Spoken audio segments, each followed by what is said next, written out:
The chandeliers at Elysian, Manhattan's temple of haute cuisine, did not merely illuminate, they consecrated. They cast a glow the color of old money upon men who measured their worth in quarterly earnings and the fear they inspired. Tonight, that fear was a palpable entity, a silent, unwanted guest at every table. For Viktor Volkov had come to dine. Volkov was not a billionaire in the modern sense of disruptive tech or flashy IPOs. He was a creature of the old world, forged in the icy crucible of the KGB's final, sputtering years, and reborn in the brutal, chaotic privatization of the Soviet Union's vast natural resources. He moved with the predatory stillness of a wolf, his presence sucking the warmth and casual laughter from a room. His fortune was a weapon, his smile a threat, and his eyes, the pale flat gray of a winter sky, saw everything as either an asset to be acquired or an obstacle to be crushed. Every titan of industry, every political power broker in that room tonight was a pawn on his global chessboard. And in this grand theater of power, a young waitress named Amelia Vance, functionally invisible to men like Volkov, was about to overturn the entire board. She was about to prove that the wolf was merely a man in a very expensive suit, terrified of his own shadow. The alert began not as a whisper, but as a change in atmospheric pressure. It started with the valet, whose professional composure shattered into rigid formality. It flowed through the maitre d', whose practiced smile tightened at the corners. It culminated in the dining room, where the confident murmur of the city's elite dwindled to a tense, watchful hush. Viktor Volkov didn't enter a room. He occupied it, displacing the very air with his cold, unyielding will. He was a man of contradictions, a brute wrapped in Savile Row tailoring. His English was flawless, bearing only the faintest, menacing trace of his mother tongue. He spoke of art and history with the passion of a connoisseur, yet his acquisitions were acts of conquest, not appreciation. Tonight he was dining with Senator Thompson, a man whose public pronouncements on liberty were funded by Volkov's gas pipelines. They were at the king's table, a secluded alcove that offered both privacy and a commanding view, a throne from which to survey his domain. Marco, the restaurant's manager, a man who typically ran his floor with the swagger of a Roman emperor, was now a bundle of exposed nerves. His movements were jerky, his voice an octave too high. The 1961 Hermitage La Chapelle, chilled to precisely 16 degrees Celsius, Mr. Volkov, he stammered, presenting the bottle as if it were a holy relic. Volkov waved a dismissive hand, a heavy gold ring glinting on his finger. His gaze was fixed on the senator. "The Sanctions Committee, Robert. My shipping consortium requires a creative exemption. The paperwork is a mere formality. You will ensure it is treated as such." "Victor, the optics on this are difficult," the senator began, dabbing his brow with a linen napkin. "The media is already circling—" "The media," Volkov interrupted, his voice dropping to a low, dangerous rumble that seemed to vibrate in the floorboards. "The media is a dog. You can starve it or you can feed it. I have found it is more efficient to simply buy the kennel. See to it." He finally turned his chilling gray eyes on Marco. "Is there a problem with the service, Marco? You are perspiring. It is unappetizing." "No, sir. Mr. Volkov, my apologies, sir." Marco bowed slightly and practically fled, his face the color of bleached bone. From her station across the room, where she was meticulously arranging dessert forks on a tray, Amelia Vance watched.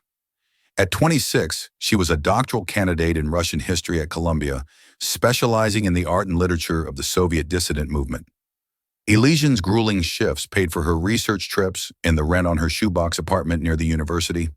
To a man like Viktor Volkov, she was part of the scenery, a functioning automaton. But Amelia, Mia to her friends, was a historian. She was trained to see the truth beneath the polished surface of official narratives.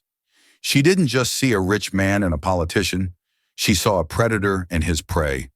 She saw the tremor in Senator Thompson's hand as he reached for his wine.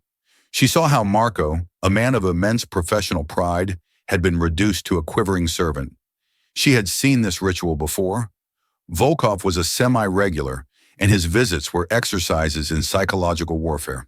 He would find an infinitesimal flaw, A wine served a half-degree too warm, a steak with a barely perceptible lack of char, a perceived hesitation in a waiter's response, and he would dissect it with the cold, surgical precision of a KGB interrogator. It was never about the food or the service. It was about reaffirming his dominance, about reminding everyone in his orbit that their existence was subject to his approval. He had once had a sommelier, a celebrated expert named Jean-Pierre, fired on the spot. Jean-Pierre's crime had been to suggest that a particular vintage of Burgundy might be more playful than the Bordeaux Volkov had requested. Volkov had stared at him for a full 10 seconds before murmuring, "I am not in a playful mood." Jean-Pierre never worked in a fine dining establishment in New York again. Volkov's influence was a blight that salted the earth wherever it fell. "Mia, table 7 needs water," whispered Isabella, another waitress, her eyes wide. "I can't go over there. The last time he said my footsteps were rhythmically incorrect." Mia gave a tight, reassuring nod. "I'll get it." It wasn't courage that propelled her, but a slow-burning, academic fury. Her world was one of samizdat, of poets who wrote masterpieces on scraps of soap wrappers in the gulag, of artists who risked everything to create a single, honest brushstroke. His was a world of brute force, of treating culture as a commodity and people as disposable. The chasm between their worlds was absolute. As she approached the table with a crystal pitcher, her movements were a study in professional grace, a mask of quiet efficiency she had honed over years. She filled the senator's glass, then moved to Volkov's. He was in the middle of a lecture, gesturing with a hand that looked capable of crushing stone. "Power, you see, Robert, is not about accumulation. It is about narrative. The man who controls the story controls the past, and the man who controls the past controls the future." He paused, taking a deliberate sip of the hermitage. He did not acknowledge Mia's presence, but his eyes flickered in her direction for a nanosecond. It was the look a biologist might give a microbe under a microscope, a brief, dispassionate classification of an insignificant life form. As she turned to retreat, his voice, sharp and cold as a shard of ice, stopped her. "Waitress." Mia froze, her back to him. Her heart, which had been beating a steady rhythm, began to pound like a war drum. She turned slowly, her face a neutral canvas. "Sir?" His eyes raked over her, not with any personal interest, but with the appraising gaze of a collector examining a piece of porcelain for cracks. "Your name?" "Amelia, sir." "Amelia," he repeated, the name sounding foreign and brittle on his tongue. "You are efficient. You move without sound. This is your function. You perform it adequately." It wasn't a compliment. It was a statement of fact, like noting that a clock tells time. Mia simply inclined her head. "Thank you, sir." "Do not thank me," he said, his voice hardening. "Thank the man who trained you. Competence is the baseline of existence. It is not worthy of praise. You may go." Mia walked away, her hands steady, but her insides churning. She could feel the collective gaze of the dining room on her, a wave of pity and profound relief. Back at her station, she resumed her work, her expression unchanged. But a quiet storm was gathering within her. She had studied the lives of men like Dmitri Shostakovich, who hid symphonies of dissent within music that pleased Stalin. She had read the secret journals of Varlam Shalamov, who found humanity in the deepest pits of the Kolyma camps. And then there was Viktor Volkov, a man who spoke of controlling the narrative, but who, to her trained eye, was the most profound forgery of all. He collected history, but he understood only power. And it was that fundamental misunderstanding, that arrogant claim to a world whose soul he could never grasp, that would soon be his spectacular undoing. An hour bled into the next. The main courses had been served and summarily dispatched. The oppressive atmosphere at table 7 had intensified. The business of sanctions had been concluded, and Volkov had transitioned to his preferred subject, the grandeur of his own collection and the impenetrable fortress of his intellect. He was holding court, his voice a low, mesmerizing thrum calculated to impress the senator and intimidate everyone else. The topic was his most recent acquisition, a historical artifact he had just secured in a fiercely competitive private sale. It was the fabled Winter Palace chess set, a masterpiece of ivory and petrified wood, rumored to have been the personal set of Tsar Nicholas II, played on in the final desperate days before the revolution. The world of antiquities was ablaze with news of its resurfacing after being lost for nearly a century. The craftsmanship is beyond exquisite, of course, Volkov pontificated, swirling a post-dinner cognac in a balloon snifter. But that is merely the surface. Its true value, its soul, is in its provenance. It is a perfect, unbroken vessel of imperial power. Each piece carries the ghost of the Tsar's touch. Senator Thompson nodded eagerly, his face a mask of feigned connoisseurship. Incredible, Victor. A direct link to history. More than that, Volkov continued, his voice resonating with the pride of ownership. It is a symbol of order, of a world where men knew their place. But the true genius, the detail that proves its authenticity beyond any shadow of a doubt, is something the so-called experts at the auction house, the historians, all of them, they missed it.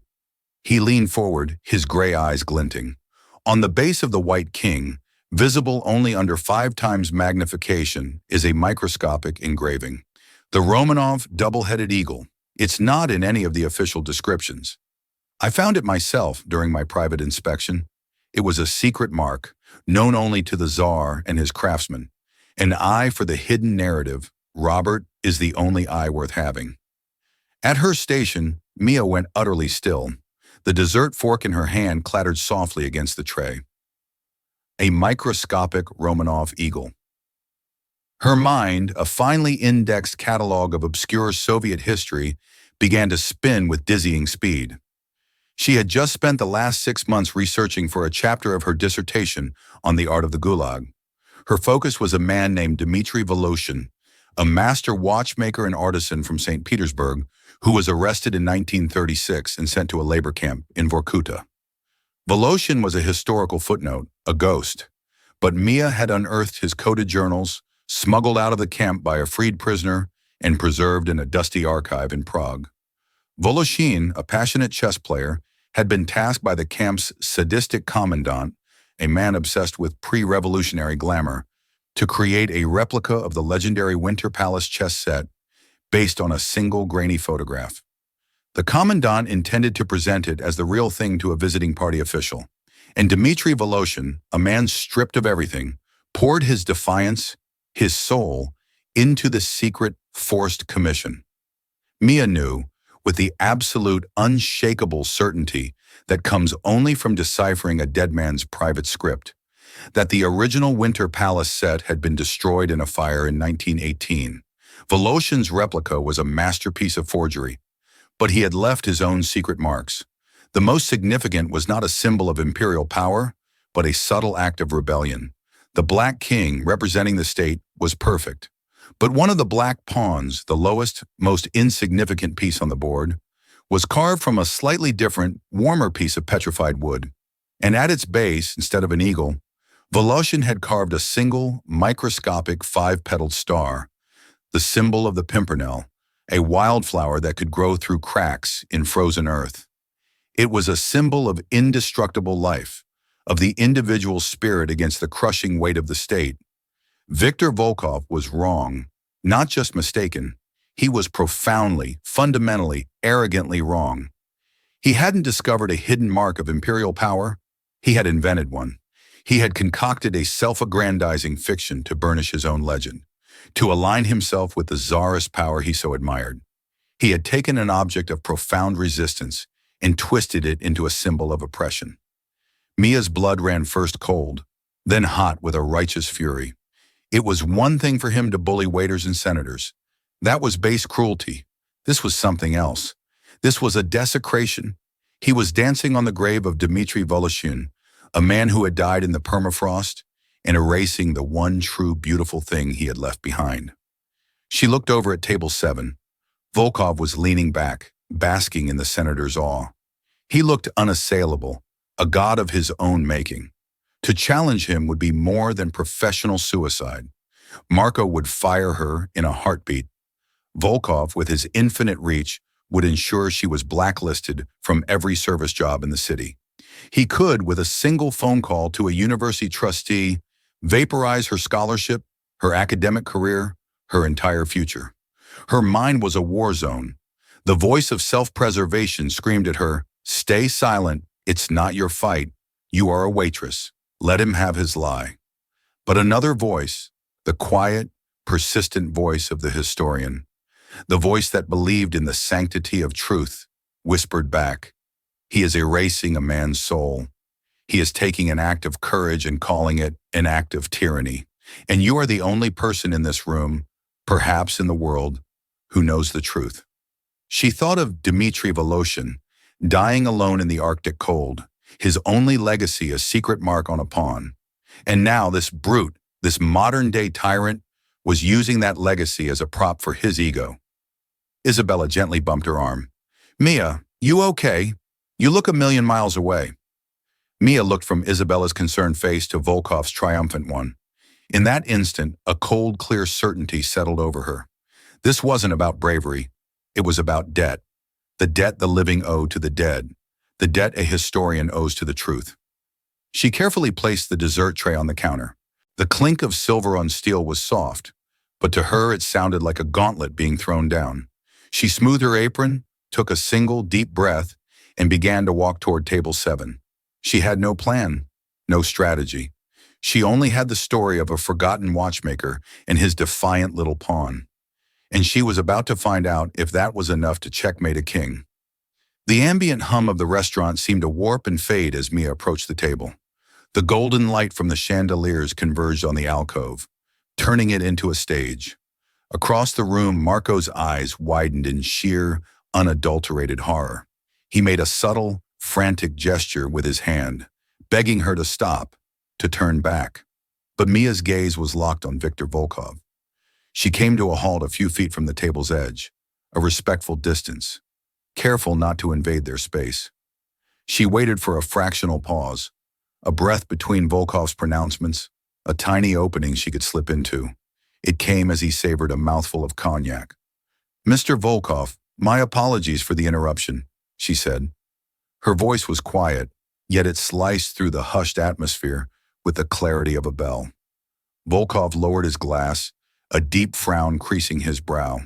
He didn't look at her directly, but glanced at Senator Thompson as if to say, "Witness this absurdity."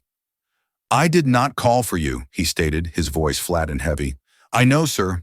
I am sorry to intrude," Mia said, the frantic drumming in her chest a stark contrast to her calm exterior. This was it, the precipice. "I couldn't help but overhear your remarks about the Winter Palace chess set. It's a fascinating piece of history." A flicker of something, amusement perhaps, crossed Volkov's face. He seemed intrigued by the sheer novelty of it, a field mouse challenging a hawk. "Indeed," he said, a condescending smirk playing on his lips. "And what could a waitress possibly know of such things?" "I'm a doctoral candidate at Columbia," Mia said simply, her tone factual, not defensive. "My dissertation is on artisan resistance and symbolic representation in the Soviet Gulag system." Senator Thompson shifted in his seat, his eyes darting between Volkov and Mia. This was a deviation from the knight's carefully orchestrated script of fealty. "How scholarly," Volkov said, the words dripping with sarcasm. "Do you have a point to make, or are you merely hoping for a larger tip based on your academic pursuits?" "I have a point, sir," Mia said, finally meeting his gaze. The full force of his personality washed over her, a palpable aura of menace and absolute self-belief, but she held her ground. "You mentioned the proof of its authenticity, the microscopic Romanov eagle on the base of the White King." "I did," Volkov said, his eyes narrowing. He was baiting her, laying a trap, a detail that proves a superior eye, a detail that escaped the notice of lesser men. "I'm afraid, sir, that there may be a misunderstanding of the historical record," Mia said, her voice remaining perfectly even and respectful. "All credible scholarship and recently discovered primary sources indicate the original Winter Palace set was lost in 1918. The set that has resurfaced is, in fact, a replica, commissioned in a Vorkuta labor camp in the 1930s. The silence that descended on the table was no longer merely tense. It was absolute, a vacuum. Even the distant clatter from the kitchen seemed to have vanished. Senator Thompson looked at his water glass as if it held the secrets to the universe. Volkov placed his cognac snifter down on the table. The sound of glass on linen was unnaturally loud. The smirk was gone, replaced by a mask of glacial fury. "A misunderstanding?" he repeated, his voice a sibilant whisper. "Are you standing there in that cheap uniform and telling me that I, Victor Volkov, am mistaken? I am saying that the piece was created by a political prisoner, a master artisan named Dmitry Voloshin," Mia continued, her words precise and deliberate. She was no longer a waitress. She was a historian delivering a lecture. "The true symbolic mark of the set is not a Romanov eagle. That would be anathema to a man like Voloshin. The true mark, his secret act of defiance, is on one of the black pawns. It's carved from a different wood, and its base bears a tiny, five-petaled star, a symbol of life and endurance, representing the individual against the state, the very antithesis of imperial power." Every word was a perfectly aimed blow, shattering the foundation of the narrative Volkov had so carefully constructed. She wasn't just telling him he was wrong, she was explaining why he was wrong, using the language of history, the very language he had pretended to master. She was exposing him not just as a liar, but as an ignoramus in the very field he had chosen to demonstrate his superiority. For a brief, stunning moment, Victor Volkov looked completely adrift. His armor of invincibility dissolved, revealing the raw, naked shock of a man who had never been contradicted, let alone so thoroughly and publicly dismantled by someone he considered less than dirt. Then the shock receded, and a pure black rage took its place. The blood drained from his face, leaving it a waxy, pale canvas for his fury. His knuckles were white where he gripped the edge of the table. "You are insolent," he hissed, the words tight, controlled, and more menacing than any shout could ever be. "You think your little university library card gives you the authority to question me?" "This isn't about authority," Mia replied, her own fear having been burned away by a strange, exhilarating calm. She had spoken the truth. The consequences were a separate matter. "It's about the truth of the object. It's about honoring the man who made it." "The truth?" Volkov let out a short, guttural laugh, devoid of any humor. "Let me teach you a lesson about the truth, little girl. The truth is a commodity. It belongs to whoever has the power to impose it. I paid $42 million for that set. When it sits in my vault, if I say it was carved by God himself and delivered by angels, then that will be its story. Its history will be what I write." He rose slowly to his feet, his large frame casting a long shadow over her. "And you have just written the final chapter of your employment in this city. You are fired." He turned his venomous gaze toward Marco, who was now scurrying toward them, his face a mask of panic. "Marco, get this thing out of my sight and inform her that my legal team will be contacting her university to discuss the reputational damage caused by the slanderous claims of one of its students." Marco grabbed Mia's arm, his grip surprisingly firm. "Miss Vance, you need to come with me, now." He began to pull her away, his only thought to mitigate the cataclysmic damage to his restaurant. But Mia had one final, devastating shot to fire. She looked past Marco, directly into Victor Volkov's furious eyes. "You can buy the object, Mr. Volkov," she said, her voice clear and carrying across the silent, watching room. "You can even invent a story for it, but you can't change what it is. An object of defiance, created by a better man than you, and a tyrant who fears a pawn, is not a king, he is a coward." The word hung in the air. Coward. It was more than an insult. It was a diagnosis. It stripped away the layers of wealth and power and fear and laid bare the terrified core of the man beneath. It reframed him in the eyes of everyone watching. The all-powerful Victor Volkov, a man who built his identity on strength, was afraid of the story of one of the weakest pieces on a chessboard. The color drained from Volkov's face, then returned in a splotchy crimson tide. For the first time, he didn't look like a wolf. He looked like a playground bully who had just been slapped by the smallest child and had no idea how to respond. His mouth opened, but no sound emerged. His usual weapons, money, intimidation, violence, were useless against the truth she had just deployed. As Marco finally succeeded in pulling Mia toward the kitchen doors, a new sound entered the room. It was not a chuckle, but something far more unnerving. It was a slow, deliberate clap. One single echoing clap, then another, and a third. The sound came from a corner table, where a quiet, distinguished older gentleman named Julian Ashford had been dining alone, observing the entire scene with sharp, analytical eyes. The solitary, rhythmic applause was not mockery. It was an endorsement. It was the sound of one person in a room full of fear acknowledging the truth. It was a crack in the dam of Volkov's authority. And in that moment, the feared Viktor Volkov looked utterly, completely, and undeniably small. The kitchen doors swung shut, abruptly swapping the morgue-like silence of the dining room for the frenetic ballet of a high-end kitchen.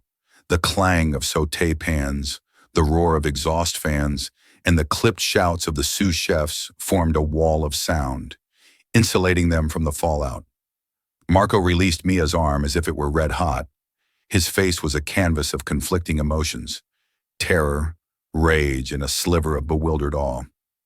"Are you insane, Amelia?" he hissed, his voice a strained whisper despite the surrounding noise.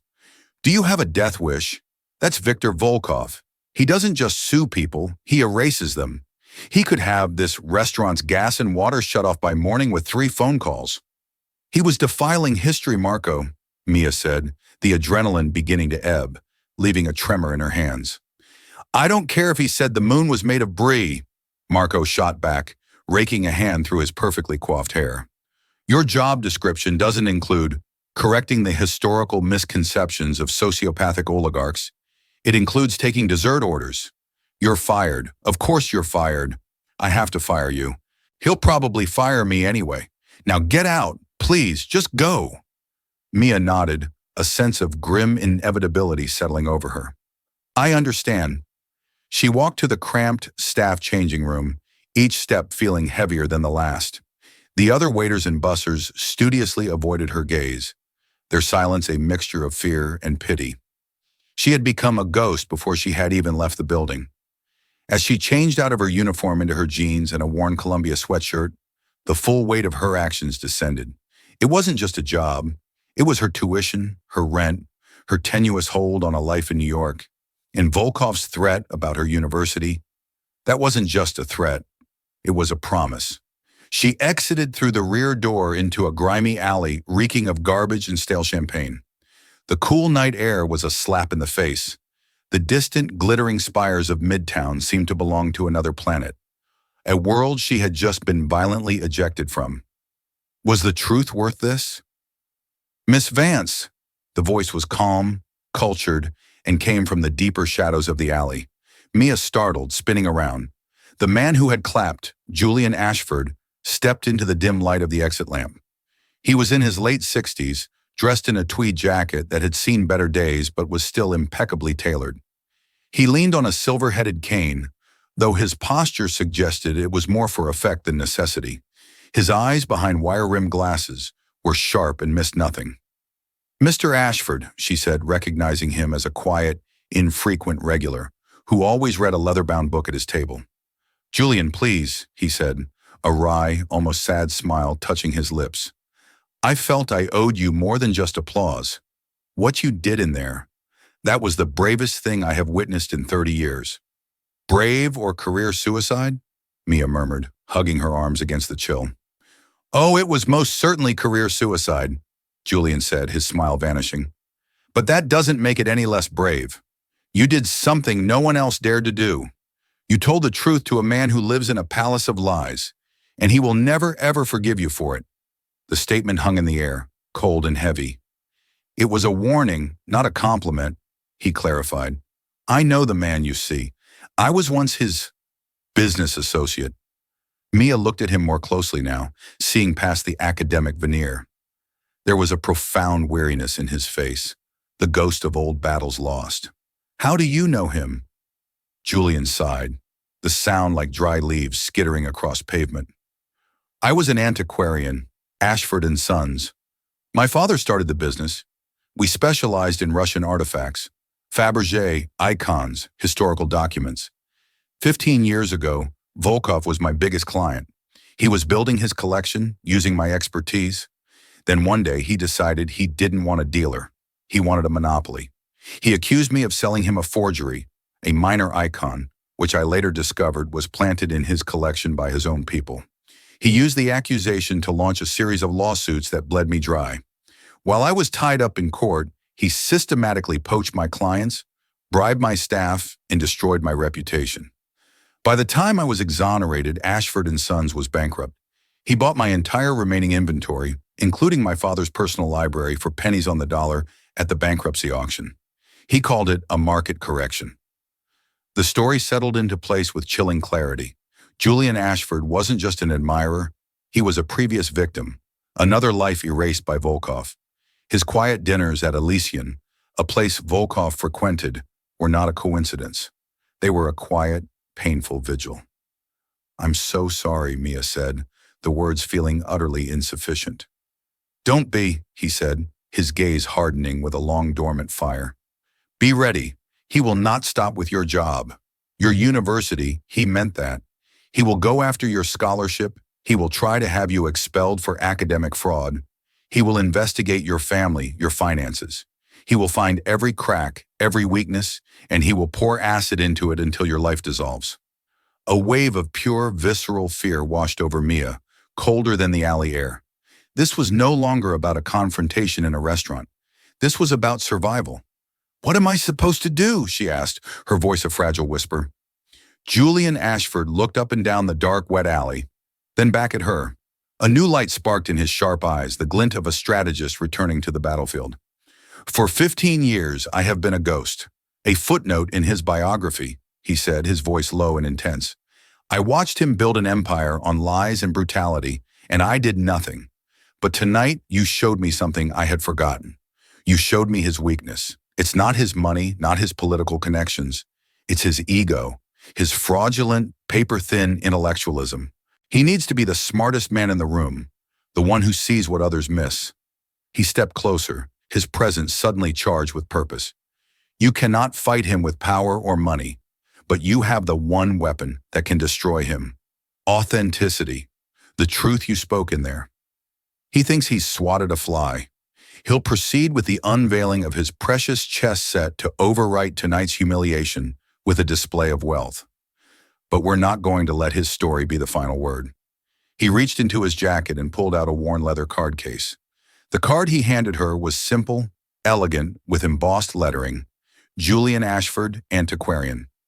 "He's bringing his lie into the light," Julian said, "and we are going to be waiting for him. You and I, Miss Vance, are going to do what I should have done 15 years ago. We're not just going to tell the truth, we are going to prove it." Mia looked down at the card, then back at the determined old man. An hour ago, she was a history student paying her bills. Now she was unemployed, a target, and part of a two-person conspiracy against one of the most dangerous men in the world.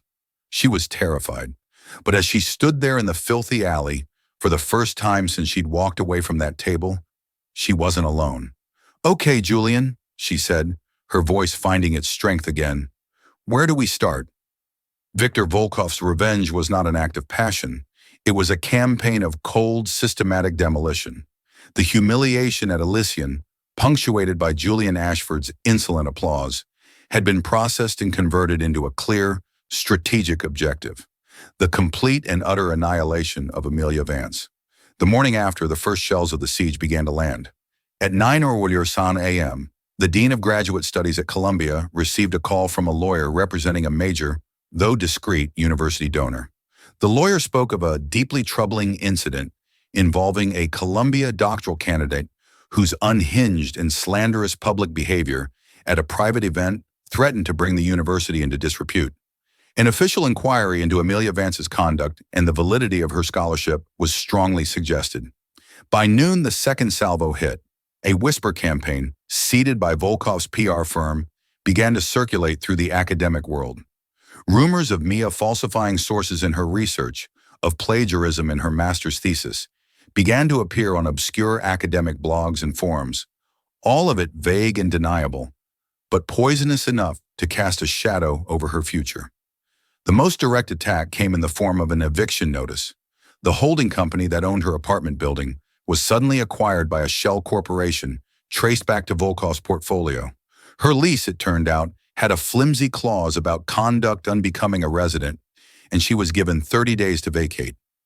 Mia met Julian in a small, anonymous coffee shop in Morningside Heights, her face pale, a stack of threatening letters and printouts on the table between them. "He's everywhere, Julian," she said, her voice strained with exhaustion and fear. "It's like fighting a ghost. He's not even there, but his influence is choking me. The university has put my funding on hold pending the inquiry. My faculty advisor is suddenly unavailable to meet. I'm being systematically erased." Julian's face was grim as he stirred his tea. This is his signature move, overwhelming force applied to the weakest points. He isolates his target, cuts off their resources, their support system, and then waits for them to collapse. But he's made a mistake. "A mistake? It looks pretty effective from where I'm sitting," Mia said bitterly. "His mistake is his arrogance," Julian countered, his eyes sharp. "He's so focused on punishing you that he's forgotten about the source of his humiliation, the chess set. He's proceeding with a public unveiling at the end of next week. He's loaning it to the Metropolitan Museum of Art for a special exhibit. The press release is already out." He pushed a copy of the New York Times art section across the table. A glossy photo of Volkov stood beside an image of the chess set. The headline read, "Volkov's Romanov Treasure, a Lost History Revealed." "He's doubling down," Julian explained. "He will stand on a stage at the Met, surrounded by the world's media, and he will repeat his lie about the Romanov eagle. He will make his version of the story the official, museum-sanctioned truth. Once that happens, your correction becomes nothing more than the bitter rant of a disgraced student. He's not just erasing you, he's erasing Dmitry Voloshin all over again." A new kind of anger, cold and hard, pushed back against Mia's fear. "So we can't let that happen. We have to stop the unveiling." "Impossible," Julian said. "We have no standing, but we don't have to stop it. We just have to change the script." He leaned forward, his voice dropping. "Your knowledge of Voloshin's journal is our starting point. But an academic theory from a compromised source isn't enough. We need irrefutable physical proof. We need something the Met's curators and the world's press cannot ignore. We need to fight his narrative with a better, truer one." Their war room became the dusty, book-lined study of Julian's Upper West Side apartment, a fortress of old paper and forgotten histories. While Volkov's lawyers drafted legal threats, Mia and Julian drafted a timeline of Dmitry Voloshin's life. They needed to bridge the gap between a coded journal in a Prague archive and the object sitting in a climate-controlled vault at the Met. The journal mentions that Voloshin used wood from a petrified birch tree found near the camp's quarry, Mia recalled, poring over her translated notes. He describes it as having a unique grain, almost like a thumbprint. It was different from the wood used for the other pieces. "Good, that's a start. A geological fingerprint," Julian mused. "But we need more. We need a human connection." The journal says the plans were smuggled out by a fellow prisoner, a Ukrainian doctor named Ivanenko, who was released in '53. What happened to him? For 3 days, they fell down a rabbit hole of research. They combed through Soviet emigration records, INS archives, and naturalization databases. It was a painstaking search for one name in a flood of post-war immigration. Mia's academic rigor combined with Julian's old-world, pre-internet investigative skills. He worked the phones, calling old contacts, grizzled book dealers and archivists who operated on trust and memory. Finally, they found him. Dr. Andriy Ivanenko had settled in a small neighborhood in Chicago known as Ukrainian Village. He had passed away in 1998. It felt like a dead end. "Wait," Mia said, her eyes scanning his brief obituary from a local Chicago paper. "It says he's survived by a daughter, Sophia, and a grandson, Leo Ivanenko." A quick search revealed a Leo Ivanenko, who was a professor of material science at Northwestern University. Julian stared at her, a slow smile spreading across his face. A material scientist. The universe has a grim sense of humor. Getting Professor Ivanenko to speak to them was a challenge. He was wary, protective of his family's history. But when Mia mentioned the name Dmitry Voloshin over the phone, The line went silent for a long moment. "How do you know that name?" he finally asked, his voice tight with suspicion. They took the first train to Chicago. Leo Ivanenko's office was a sterile, modern space of chrome and whiteboards, a stark contrast to Julian's study. He was a man in his late 40s, with his grandfather's tired eyes but a scientist's skeptical mind. "My grandfather spoke of Dmitri rarely," Leo said after they had explained their story. "It was a painful time. He said Dmitri was a genius, a man who kept his mind alive by creating beauty in hell. He called him the watchmaker." "Did he ever mention the chess set?" Mia asked, leaning forward. "He said Dmitri made him a promise," Leo recalled. "He said, 'I have to give the devil his toy, but I will send the proof of its soul out with you.' He gave my grandfather a small cloth-wrapped package. He was told to keep it safe, to one day show the world that not everything can be broken." Leo walked over to a filing cabinet and unlocked it. From a box at the back, he retrieved a small, discolored linen bundle tied with twine. With careful, reverent hands, he unwrapped it. Inside lay two objects. The first was a series of small, exquisitely detailed sketches on yellowed paper. They were Voloshin's original drawings for the set. One page showed a close-up of a pawn's base, with a clear drawing of the five-petaled pimpernel star and notes on its symbolism. Another page detailed the molecular structure of the petrified birch wood, with annotations that only a scientist could fully appreciate. The second object made me a gasp. It was a single black chess pawn. "It's the prototype," Leo said softly. "The one Dmitri carved to perfect his design before making the final piece for the set. My grandfather brought it with him from Vorkuta. It was his most treasured possession." Julian picked up the pawn, his antiquarian's hands examining it with a gentle touch. He turned it over. There on the bottom, so small it was barely visible to the naked eye, was the star. "Leo," Julian said, his voice thick with emotion as he looked at the scientific drawings. "With your expertise, could you verify that the wood of this pawn matches the unique petrified birch described in these notes? And could you, in theory, identify that same wood in another piece, say from a high-resolution photograph?" A slow, dawning understanding spread across Leo Ivanenko's face.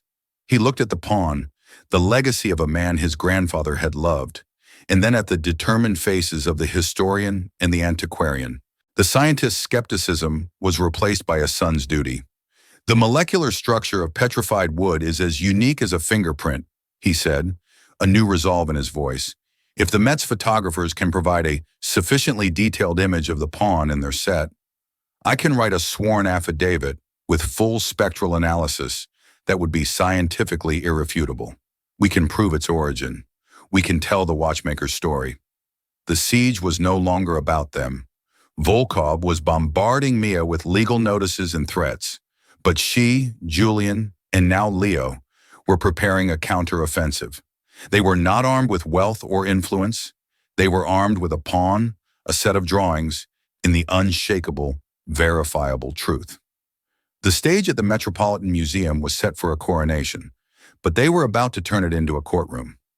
The Met's Uris Center for Education was a theater of understated power, packed with a curated audience of art critics, philanthropists, and media personalities. On stage, bathed in a soft, reverential light, stood Viktor Volkov, the museum director, and on a velvet pedestal, the Winter Palace chess set. It was magnificent, a work of dark, brooding beauty. Volkov was at the podium, his voice resonating with faux humility and intellectual pride. This was the moment he had orchestrated to permanently erase the humiliation at Elysian. This was his checkmate. "An object like this is not merely owned," Volkov purred into the microphone, his gaze sweeping across the rapt audience. "It is curated. It is understood. For decades, its true story lay dormant, waiting for an eye capable of seeing past the surface. The historians saw only a game. The experts saw only ivory and wood. But I saw the truth." He paused for dramatic effect. A secret mark, a microscopic Romanov eagle, the personal seal of the Tsar, hidden on the king. A symbol of absolute divine authority, a whisper from a lost world of order and greatness. "Excuse me, Mr. Volkov. The voice, amplified by a small microphone, came not from the audience, but from the side of the stage. The crowd turned. Amelia Vance and Julian Ashford stood there, calm and resolute. Behind them, a man in a crisp suit held a briefcase. The museum's security guards started forward, but Julian held up a hand. "We have been credentialed by your curatorial department," Julian announced, his voice steady. "We are here to present new, authenticated research pertinent to the object on display." Volkov's face, which had been a mask of magnanimous triumph, froze. A flicker of disbelief, then pure, undiluted fury flashed in his gray eyes. "This is a private event," he snarled. "Security, remove them."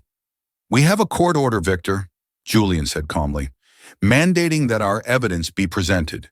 It seems a judge agreed that historical truth takes precedence over a donor's ego."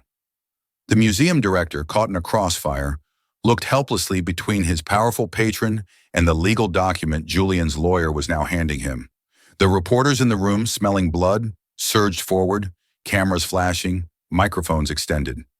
Mia stepped up to a second podium, which had been discreetly placed there by their lawyer. Her heart was pounding, but her voice was clear.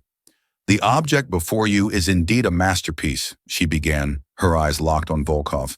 "But its story is not one of imperial power. It is a story of human resilience. It was created in a gulag by a political prisoner named Dmitry Voloshin." A shocked murmur rippled through the audience. Volkov's face was a thundercloud. "Mr. Volkov's claim of a Romanov eagle is a fantasy," Mia continued, her voice gaining strength. "A fiction designed to bolster a false narrative. The true artist's mark, his secret signature, is not on the king. It is on a pawn." She gestured to the screen behind the stage. An image appeared, a high-resolution photograph of one of the black pawns from the set. "If your curators would be so kind as to place this pawn under a digital microscope," she requested. Flustered, the director nodded to a white-gloved curator who carefully did as instructed. The image on the screen zoomed in on the pawn's base. It was not smooth. There, clear as day, was a tiny, exquisitely carved five-petaled star. A collective gasp went through the room. "And now," Mia said, her voice ringing with quiet triumph, "for the confirmation." The man with the briefcase stepped forward. "I am Professor Leo Ivanenko of Northwestern University. My grandfather was Dmitry Voloshin's friend in the Vorkuta camp. He smuggled out Dmitry's original drawings and a prototype of that very pawn." The screen split. On one side was the live image from the Met's microscope. On the other, scanned images of Voloshin's decades-old sketches, showing the star, and a spectral analysis of the wood from the prototype pawn. "The materials analysis is conclusive," Professor Ivanenko stated, his voice filled with a scientist's certainty and a grandson's pride. "The wood grain, the mineral deposits, the cellular decay of the prototype are a perfect match to the pawn on that stage. This is not a Romanov relic. This is a monument to the endurance of the human spirit. It is Dmitry Voloshin's masterpiece." The room erupted. The narrative had not just been corrected, it had been shattered and rebuilt. Volkov's grand story of imperial power was exposed as a pathetic, self-serving lie. His $42 million trophy was now a symbol of his own fraudulence. He stood at the podium, utterly alone, the flashes of the cameras like machine gun fire. He was trapped, exposed, and intellectually naked. All the money, all the power, all the fear he commanded could not change the image on the screen. The truth of the pawn had checkmated the king. He didn't rage. He didn't speak. He simply stared at the tiny star on the screen, the symbol of the very thing he had spent his life trying to crush, the defiant, unbreakable spirit of a single, insignificant man. Then, without a word, Viktor Volkov turned and walked off the stage, past the cameras and the astonished faces, a hollowed-out emperor with no clothes. The fallout from the Met unveiling was not a sudden explosion, but a slow, grinding collapse. The story of Volkov's Pawn's Gambit, as one headline called it, became a legend in the intersecting worlds of art, finance, and politics. The lie was so audacious, its public refutation so complete, that it did more damage to his mystique than any financial crime could have. The aura of the infallible, all-seeing mastermind was gone, replaced by the image of a petty tyrant and a cultural fraud. His empire did not crumble, but it began to erode. Competitors, sensing weakness, grew more aggressive. Politicians, fearing the stain of his now public disgrace, began to distance themselves. The fear he had cultivated for decades curdled into contempt. The inquiry at Columbia into Mia's conduct was quietly and permanently dropped. A week later, she was informed that a new, fully endowed fellowship for the study of suppressed historical narratives had been created in her name, funded by an anonymous consortium that Julian hinted was made up of several of Volkov's gleeful rivals. She finished her dissertation, which became a celebrated book, The Watchmaker's Star: Art and Resistance in the Soviet Gulag. Elysian survived. Marco, humbled and with a newfound appreciation for his staff's hidden depths, sent Mia a case of the finest Burgundy with a simple one-line note. "The moon is not made of brie. My apologies." Julian Ashford found a purpose that had eluded him for 15 years. Working with Leo Ivanenko and the Voloshin family, he established a foundation dedicated to identifying, preserving, and exhibiting the works of dissident and oppressed artists from around the world. He didn't get his old life back, but he built a new one with a soul. The chess set, its true story now its official provenance, became one of the Met's most popular exhibits. The plaque beside it no longer mentioned czars or eagles. It told the story of Dmitry Voloshin, a watchmaker who, in the face of absolute tyranny, carved a star on a pawn, a quiet insistence that even the smallest piece on the board has a story worth telling, and a power all its own. Mia had shown the world that true power is not the ability to impose a narrative, but the courage to reveal the truth, proving that a single, well-told story can be the most potent weapon against a fortress of lies.